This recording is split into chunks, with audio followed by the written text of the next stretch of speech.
Hey, Mike here for Underground Video Network's Behind the Counter, and we are here at Gym City ComicCon 2016. It wouldn't be a convention if I didn't stop one of my cosplay friends, and luckily, one of my good friends that I have had the joy of meeting at the Heroes Alliance, who this is one of the most fantastic Supergirls you will ever meet.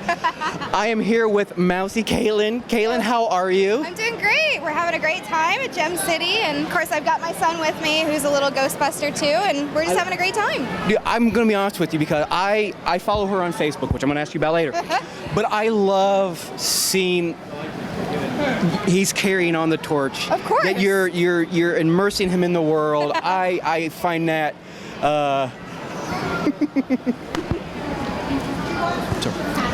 I thought she wanted it on camera. I love seeing like that tradition passed down. But I want to ask you first, you've gotten a lot of recognition and popularity here lately because of this awesome costume you did at C2E2. Yeah, no, a little bit. I am talking about the Marvin the Martian. Now, I'm going to be honest, all you really have to do is Google C2E2, Marvin the Martian. Dude, it will fill a page. This is the most amazing costume I've seen. And on her website, we got to watch your work in progress. Yeah, no, I've got all kinds of pictures on my Facebook, my Tumblr, my Twitter. Instagram's a big one. I'm really starting to get like more into using Instagram. So I've got all the build photos from start to finish, everything that I did. So it's all on there. How did you get started in the world of cosplaying?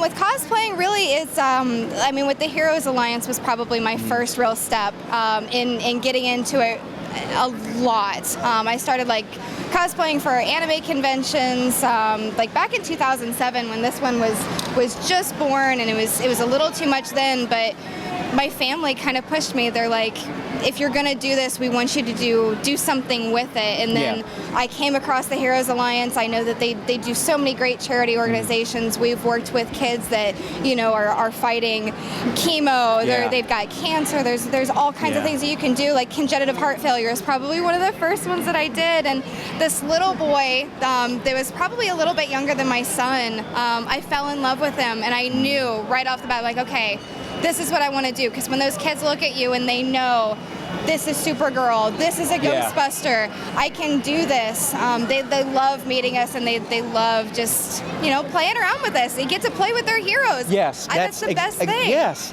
and even like you do Supergirl, like everybody knows Supergirl, and luckily like even for me, like when I've done like Green Arrow and I do Hawkeye. Even if if we're in a group, right. Even if one of them knows who you are, that's your day maker. That's your standout. Like even the small characters. I did Felicity Smoke from Arrow.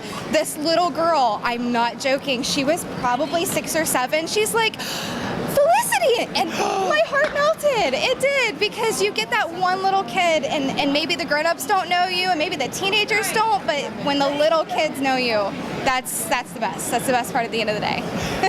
And the other great thing about this gal right here, I am old enough that I remember seeing Ghostbusters at the theater. Ghostbusters is a huge part of my life. I love the movie.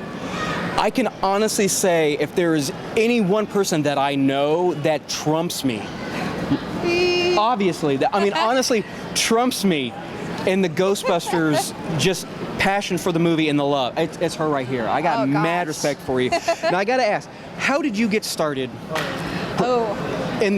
What's the Ohio Ghostbusters? Yes, the Columbus Ghostbusters is the team that I am the most associated with right now, and I met them at Pack Rat Comics actually a couple years ago. Yeah, no, great. Jamie and Teresa are fantastic. They do their free comic book day event. They do their Not at ComicCon event. So they have a lot of different things going on. And the first time that I really got into the whole Ghostbusters thing is we had Ernie Hudson there with the Ghostbusters. I was there that year. Fantastic. He was he was amazing. He was so awesome. Alex was afraid of him at first. Like he didn't. Dude, he's a big guy. I'm not kidding. He was great with Alex. I don't blame you. That man, I think he's like 60 He's something. tall. No, he's super tall. He's super tall. The man's like 60. I shook his hand. I winced. I was like, oh my lord. He's tough. Oh, he's so tough. yeah. Yeah, I know. So that was my first exposure to the Columbus Ghostbusters, and then of course went to Zombie Walk in Columbus, which is amazing. They do that every year as well at Goodale, and we do that. And I kept running into them because with Heroes Alliance and Ghostbusters, we do so many charity events. We really overlap with each other. So it just kind of made sense for me. Like, this is a movie that I love. This is something that I'm really passionate about.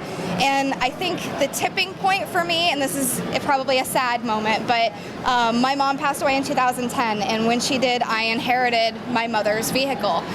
So it's my second car, kind of a gas guzzler. I'm not all that crazy about driving this car because it's so big, it eats so much gas. And I thought to myself, like, all right, what can I do to make this okay for me to drive? How can I get this so it's not emotional when I'm driving it? And so I just decided, let's make it into an ectomobile. Let's get a cosplaying car, and that just, it was a whirlwind at that point. I'm telling you, and I've seen the pictures too, and that's love right there. I mean, I love Ghostbusters, but I don't have an ectomobile, and I couldn't even imagine. And the other great thing I love about seeing the work that you do with the Ghostbusters is, I think a lot of people who are fans of the Ghostbusters and would love to do something like that, I think the idea of the proton pack is intimidating. Right. Oh, absolutely.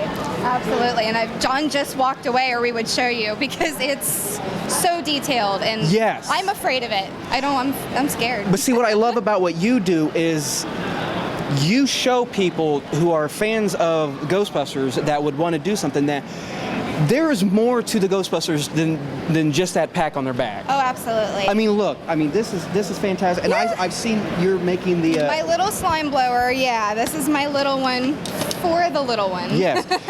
It proves that if you have a passion for something, you don't have to go all out. Right. You don't have to have the Cadillac of proton packs. You don't. You just don't at the end of the day. Like this one, it's a very small version. It doesn't light up. It doesn't do anything special, but I made this one. Now, I am funding a proton pack currently, so that one I'm not making, but it's an overwhelming endeavor. I would rather look at it, have it up close, because everybody guards them very, very much. Yeah. It's an expensive piece of equipment. You've put your blood, sweat, and tears into this thing, so I need a reference point to kind of start that one. So I will be eventually making my own, but and I'm going to assume, because yes, I have noticed a little addition to your costume. I'm taking it that you're a fan of what we've seen of the new movie. I am. I'm excited for the new movie. I'm not against what Sony's doing. I don't like their marketing for the movie. It's a little too back and forth. Are we making a sequel? Are we making a reboot? Yeah. So I feel like they need to kind of make up their minds in that regard. But as far as everything else, I'm super excited. I want to see the new movie. I like the new merchandise. And hey, if it makes us relevant again, I'm all for that. And I mean, seriously, with just the goggles, you look like, this is unfair. These are some of the cosplays that I hate, when it's just like, oh, I just woke up looking like Tony Stark. Looking like this. No, it's fantastic. Oh, I'm wearing a tuxedo, I'm Tony Stark. But yeah, so. That's how I am with Felicity. If you would please, like I said, I love watching your Facebook page, your cosplay Facebook page, seeing all the works in progress, everything that you've done. Can you please tell our viewers where to come and stalk? I mean, fine. No, please, really, she is one of the great. If you, she's one of those good people to follow. If it's something you're thinking about getting into, anybody that takes the time to show their works in progress, you really should check out. Where can they check you out at? They can find me on Twitter. I eat mousetraps. That's the same on Instagram too. So I eat mousetraps. There's a nice, fun little story with that if anybody wants to go hunt that one down. But other than that, I'm on Facebook as Mousey Cosplay. Just send me a message. Follow me. I'll follow you back. Hey, thank you very much. Absolutely. Thank you.